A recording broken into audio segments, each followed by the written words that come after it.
Hello, British and American culture students. Here we are again.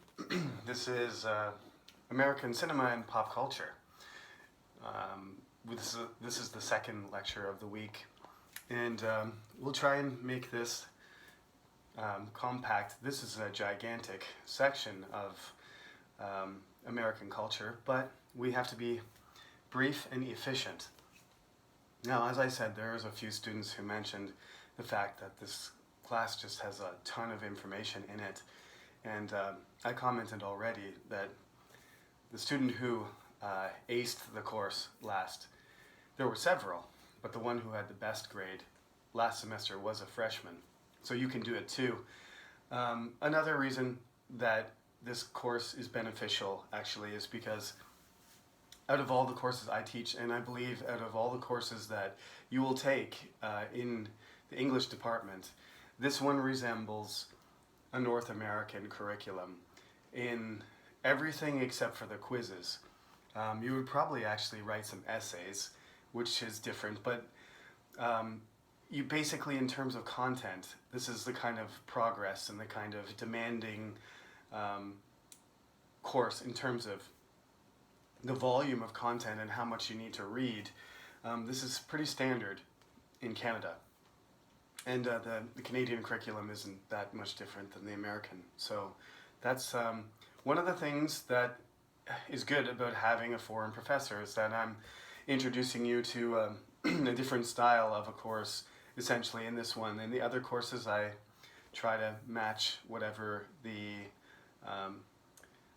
format is and has been for this university. But with this course, it really it is as much like a Canadian course as I could manage, and the textbook as well. That's sort of the reason that this course exists.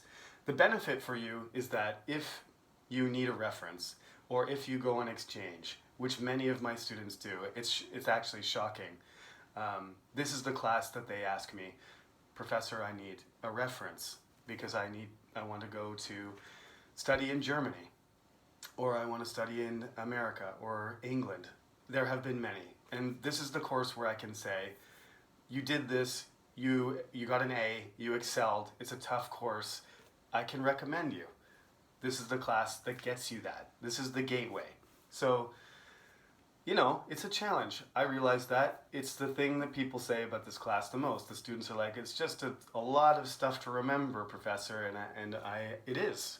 I'm not gonna, there's advantages and disadvantages to every class. So maybe that's the disadvantage, but you get the advantages too. So that's my pep talk. I won't mention it again. Like I said, I'm going to try and give you, remember, the whiteboards are key. In the class, I would have a gigantic whiteboard and I'd be writing tons of stuff there, but this is the condensed, Tiny Tim. I shouldn't say Tiny Tim, I don't know why I said that. This is the miniature. This is the miniature whiteboard, which I rely on in class a lot. In this, you can hear my recorded voice and play it back, so that kind of functions the same way. But really, if you go back and look at the lectures, and you just take a snapshot of every board that I've had since like week 3 or week 4 when I got this board up there, that would really guide you through the class. And when I put the study guide out, I'm trying to catch up on grading your assignments. I'm about halfway through. It's a long slog. But when that study guide comes out, that's essentially what it's going to be, is just a sort of, there'll be other things, maybe a few added things, but essentially it's going to be a list of each lecture and the key points, which for the most part I put on the board. So if you don't even have to watch every lecture when you're studying for the exam. You just have to go back and look at the boards and look at the things that I wrote about, and then use the textbook and the website and your notes. Hopefully you're sitting there, you're watching this lecture, and you're making notes. That's what good students do. I can't see what you're doing, but I'm just telling you what good students do, okay? So, today we're going to talk about American pop culture. Where to start, where to end, I don't know. This is what I'm going to do. I'm going to choose music and sports, okay? And as representative. because they're huge industries and because Americans love them and because I love them and perhaps you love them too. You could choose fashion. American fashion is massive. You could choose art. You could choose literature. This is an English literature, cultural studies, leaning. I mean, I'm an English literature professor essentially, but I've been teaching cultural studies since I was in doing my master's degree. So, I started out in literature and I moved towards cultural studies, and you just kind of have to hit the big points here and focus on those ideas. And those are the questions that I'm going to ask you in the exam. Like I said, the multiple choice questions are going to be specific, and then the short answer questions at the end of the exam are going to I'm going to ask you to explain and summarize the significance of certain things. Like, just break down the Industrial Revolution and hit the main points for me. And if you can do that using your English ability, then you'll do well on the exam. But we'll talk about the exam, of course. Week 14 is dedicated to exam review. So that lecture, the lecturers for that week will just basically be me reviewing all of the things that you need to know. Okay, so we'll be fine. Don't worry. Today, I want to just introduce these fundamental ideas about how American culture is, pop culture has been driven forward. Pop means popular, right? So, just what is the definition of pop culture? Anything that Americans like a lot in general, and these are things that they like a lot. Like I said, why do they like them? Well, I cover this conceptually in just four, maybe they're not comprehensive, but this is what I'm going to ask you to remember. There's these four ideas that sort of drive American popular culture, all right? And this is my personal analysis. I didn't get this idea from anywhere. It's just through the process of teaching this class. Sometimes we actually skip this entire section. You may have noticed in the textbook there's a little bit about Canada in here because I'm from Canada, but we just blew through it and just didn't do it. And that happens.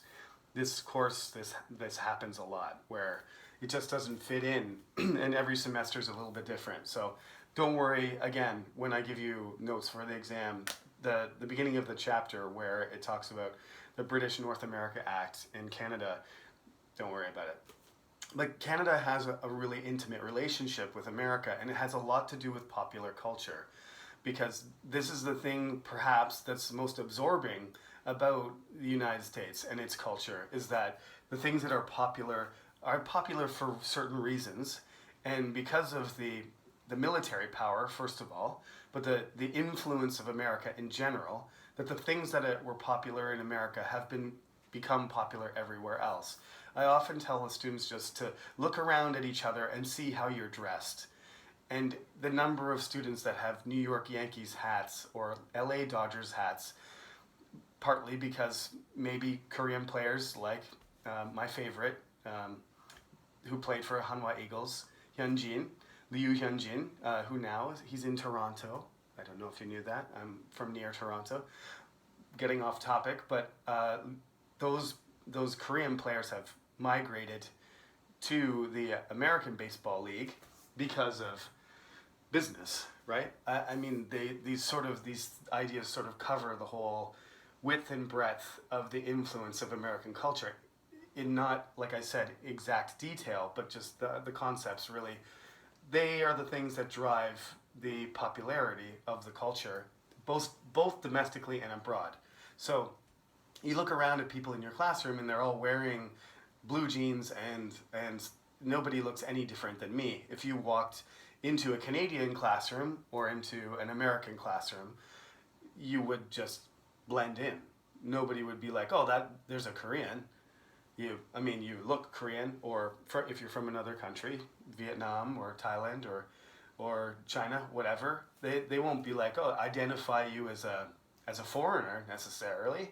They will just say, oh, you're dressed like me, and if you speak and you speak with an accent, they might be curious. But again, in Canada especially, but in New York City or whatever, people have accents all the time. You just there's sort of a blending of, this is a global process, Americanization but globalization, and it goes the other way too. Don't get me wrong. Everybody's eating Korean food back home in Canada. People love Korean food, and people love Thai food, and people love Vietnamese food. There's all kinds of feedback, and people are getting interested in things the other way. But really, like I said, American culture in the 20th century sent its tendrils out all over the world, militarily to begin with, but then this cultural effect is sort of what we call soft power, which follows afterwards. And soft power often has a lot to do with cultural influence.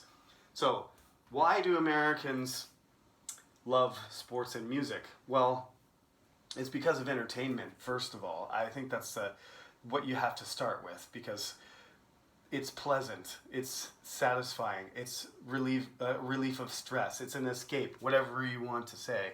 It provides something that people feel they need in their life. It's not essential in a life or death sort of sense, like I need food or I'm going to die, or water, or I need sleep, or that's it.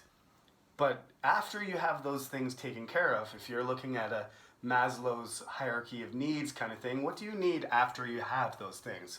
And America has been fortunate to be a very wealthy and a country that's space and resources. We've talked about this throughout the course. The Manifest Destiny has a lot to do with the fact that it's a gigantic place where anybody can go and fulfill themselves and participate in the American dream. And part of the American dream is having enough money to not worry about food and day-to-day life and living on the edge, which is sadly just as true today in many parts of the world as it was 700 years ago. You know, when the Black Death made its way across Europe, and in the peasant revolts we talked about and all this kind of stuff, there are places in the world that live a day-to-day existence the same way that anybody would in any century in the past, right? But America has been privileged and has been lucky, which is a lot of the Manifest Destiny thing, is that they don't think it's lucky, they think it's destiny, that they were supposed to be this and do this, so that they have the luxury, they have the ability and the time to indulge themselves in leisure activities, and that they can afford to do these things. And now some of these things have broken down completely recently because of the coronavirus. You can't have gigantic concerts with thousands and thousands of people, and you can't fill stadiums with spectators when there's a disease that can just ripple through the entire group and spread all over the place. So you can see how the American, I mean, they're just, the news gets worse every day, pretty much. As in Korea, we had the Itaewon outbreak, and then the government just clamped down on everything, and then we're resetting again, just like that. They don't seem to be able to do that in America. Yes, the government is not doing a good job. Yes, the president is not providing good leadership, and he's basically lying and misinforming the public. Yes, all of that is true. But is there also a cultural element to it where the individualism, like there's basically no rationale to some of this behavior? And some of it is because so much has been taken away. This is my personal belief. But so much has been taken away from the American culture that's why they're desperate. It's not just haircuts and guns. They want sports. They want church, right? And Donald Trump announced that he wants everybody to go to church. These things, they want concerts, and they want that so much, and it's been ripped away from them suddenly, that some of them are willing to risk their health in order to have those things. Koreans are not, and I am not either, willing to go to a concert and have a chance of death just to see my favorite band. I'm just not. Some people apparently are. Maybe they don't realize, but it seems like they are. Entertainment there is the key thing. That is what initially drove things forward. And art is essentially what I mean. That's what it was to begin with. To create something, to send to something meaningful in some way. Whether you think it Andy Warhol's, you know, Campbell's soup can or toilets that are turned into art are garbage or not. The point of art is to express the human condition. And pop culture, when pop culture, it sometimes doesn't have that element, but there's always part of it, that element is always there to a certain degree, right? Some people will say, well, that's not real art, that's just trash, and that's not complicated, or that's not, you know, meaningful enough. But that's really a judgment call. So we'll say that art plays a significant role in entertainment, along with entertainment, in driving this initial impulse to create popular culture in the first place. Then, what really sets America apart, because I think the entertainment and art is there in British culture, and it's there in French culture, and it's there in Chinese culture and Korean culture and everywhere else. I know I mentioned China a lot, but you know, China is a gigantic country that's right beside us, so that's sometimes why. But these huge influential cultures, no matter which one you choose around the world, have the entertainment and art element, but no country has the investment and the business and the industry, like a sports industry, that the British wanted to keep it. Initially, the impulse was to keep all sports amateur, but just having more and more people involved and the interest being so huge that you ended up just creating a whole economy based on the experience of sports, for example, or music, is that people wanted to see them so bad that there just wasn't enough space or tickets or environment. So then you had to come up with a way to do it, which there comes the technology thing. Once you have roads and you have cars and you have equipment that can amplify people's voices, and you have gigantic, you know, vehicles that can, you know, construction equipment and everything, and you can build things, gigantic venues for these things. This combination created billions and billions and billions of dollars. Uncountable billions of dollars have gone into, if you go back to the beginning of what I said, into entertaining people. How much money has been spent watching basketball? An unreal number. And sometimes people look at it and like, well, we look at how much money we spend on watching sports. Why don't we spend that money on hospitals or schools?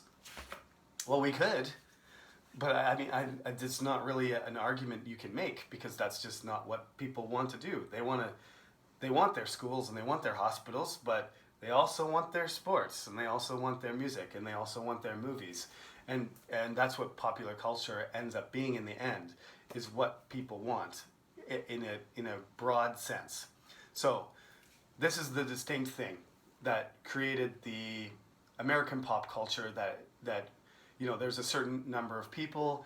The United States has the third largest population in the world, so there's just a lot of Americans. Not nearly as many Americans as Chinese or Indians. There's about 330 million Americans.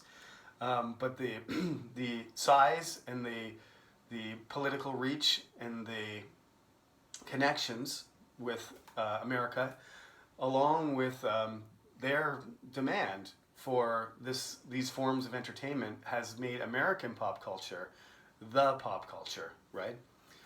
You call, for example, I put the genres here just for you, because I'm not going to be able to go into detail, but I'm just throwing them up there. You don't have to remember that, is rock and roll American or is it not American, or that kind of thing.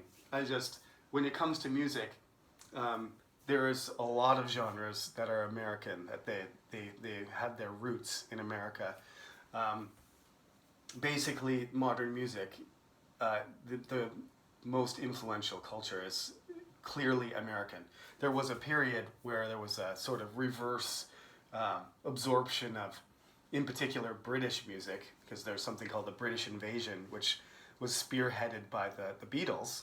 But for the early 20th century, the music revolution really involved African American people who were migrating northward to get work. And, in various places, it started in the South, in fact, where there was a lot of African Americans, but they brought the music into northeastern city centers like Philadelphia and Baltimore and Washington, D.C., and New York City, of course, and Chicago, and they created these music scenes, and jazz became really popular along with blues, and country sort of, excuse me, country sort of evolved along parallel with these things, and then Elvis Presley came along and combined elements of them, and using the influence of African American artists, and appeared on television and became an icon, and rock and roll has been a huge thing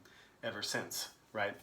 When it was when certain people, it was a sort of an underground movement at the beginning, and then it was embraced by the public through, the gyrations of Elvis Presley. I'm not gonna show you my Elvis Presley.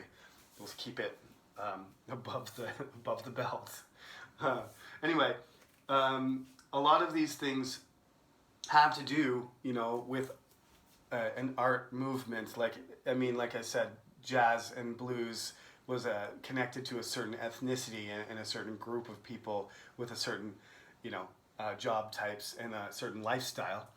And through their music, they were able to express themselves, and that expression entertained people, and then it transformed itself into business, and it was amplified by technology. So you get finally to pop in the list there. There's other ones, techno and other forms, heavy metal arguably also. But, like I said, there's other cultures contributing, but America gets the credit for a lot of these genres of music. And when it comes to pop, you say K-pop, and you say J-pop, and you say Brit-pop. But when it's American, do you say American pop? We don't. We just call it pop, right? And when a Canadian sings, like Justin Bieber, it's just pop, because it's a Canadian singing in the American style. So that's how you know that you're defining the genre, is when you don't need a special character. You don't need to say A-pop or American pop. That just sounds ridiculous. It's pop, because Michael Jackson is the king of pop, and America's the formative culture for that genre. Sports. Running out of time here.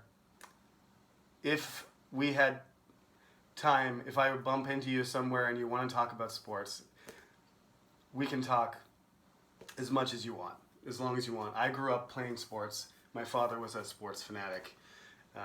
Had nothing to do really with his job or his family life. He's just grew up, enjoying the exercise and being involved in sports, and being a fan of sports and the experience of sports. So I'm very familiar with just this mindset that sports are important. A lot of Americans and Europeans, especially when it comes to soccer, which they call football. But let's be honest here. If you're American, there's only one football. I got teased a couple days ago by some of my colleagues from other universities because they were telling me soccer's not a real sport. And that's the American attitude about football. But football evolved, really. It's a game that's not really involving your foot as much as it used to. Most of it is throwing and catching. You do have to kick occasionally, but the kicker is just usually one player who has a specific role, right? And that player is designated to kick. It's not like other sports that involve kicking that are called football, like where you actually kick the ball all the time. And everybody uses their feet and not their hands. So it's kind of a misleading name, to be honest, but they're never going to change it, so let's just let that go. American football, or just football, is the most popular sport in the United States now, in terms of revenue generation and in terms of per capita involvement. Baseball, though, has a longer season and more teams, and overall, has a longer history, going back almost 150 years.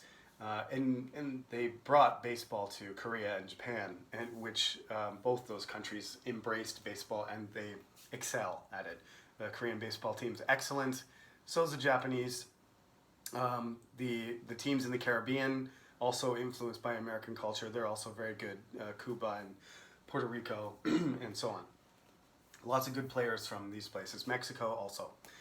So America brought baseball around the world. They define that sport more than anything else because they call it America's game, and there's been so many things involved, connected to things. For example, like that progression towards the civil rights movement with Jackie Robinson being the first African American player to play since the 19th century, since they were banned. There was something called the color line for about 50 years, over 50 years, where they basically had an agreement that they weren't going to hire or let any African Americans play. And finally there was a guy that they just couldn't resist playing because he was so good. And his name was Jackie Robinson. So he gets put up there with Rosa Parks and Martin Luther King Jr. and Malcolm X and all the other iconic figures of the mid 20th century in America that promoted, equality for minorities, especially the African American community, right? So there's all sort of cultural things and historical things associated with these sports, but fundamentally, these are the big four. They're the big four because they're the team sports that draw big audiences and involve a lot of people. Again, I said it's like an industry. There are managers, there are people selling hot dogs, there are people selling drinks, there are people cleaning, there are people preparing, there are coaches, there are doctors, etc. There are people making uniforms, there are people selling paraphernalia, like hats and clothing. It's just massive. It's just a massive thing. And most of that stuff has temporarily been suspended right now, which has caused a lot of economic damage because people can't work, because there are millions of people connected to sports and music. So of course, just like in music, you have these people who rocket into fame and they become the best at their job, which is to entertain. And these entertainers get paid extremely well, which was never the case, in the past. Sometimes they weren't paid at all, like I said, especially in sports. But in acting, you would be paid very little to be an actor, as I said in the cinema part. And as a singer too, you might be a really popular singer and get paid a lot by some rich people to do some performances, but you certainly wouldn't go to a city and then sell out a crowd of 50,000 and make tons of money and then just drive around in the fanciest carriage with 25 beautiful horses pulling you around and diamonds on your rings. That's what a queen looked like, not what a singer looked like. But now that's what it is. When you look at famous singers, whether they're men or women, they are capable of dressing up, with such luxury and such glamour that they look like princesses and princes. Like the Hollywood carpet is a red carpet for a reason. So you get this celebrity status going along with all of these things where people make exorbitant amounts of money. By exorbitant, I mean huge amounts of money. And football, baseball, hockey, and basketball are the the primary team sports. You can throw in golf and tennis and a few other sports as well, soccer being one, that are also popular, but those are the big four. Interestingly, basketball was invented by a Canadian in the United States at a university, but invented by a Canadian, Dr. Naismith. And hockey, of course, is 100% Canadian, and they stole it from us. And but they added the business and the technology. I guess we had the entertainment and the art already figured out, but in order to get hockey to the next level, we required America to help us out. And so we allowed them to take the Stanley Cup away from us for 27 years and take all the good players and put them on their teams and only leave us with about a quarter of the league. True story. So hockey and basketball are actually originally Canadian, but they're really Americanized in a way that we can't deny. So they belong there too, as a part of American culture. So I hope I explained that in enough detail. This part is not in the textbook. Next week we'll return to the textbook in chapter 8, and we will discuss. We're not going to go into the presidents in much detail, but we'll discuss a little bit at the end of chapter 7 and into chapter 8 just about what things are looking like in a contemporary sense. And after that, it's the exam review, and then finally I will get to see you in person when we write the exam in the middle of June, okay? So there's not that much left to go. That's the good news. But this is one of the most interesting parts and the most easy for you to understand and think about, because it's probably something you have firsthand experience with. So I hope you enjoyed this lecture, and I look forward to closing the chapter, the last chapter in our lectures, and working on chapter 8 next week. Thank you. Have a good night.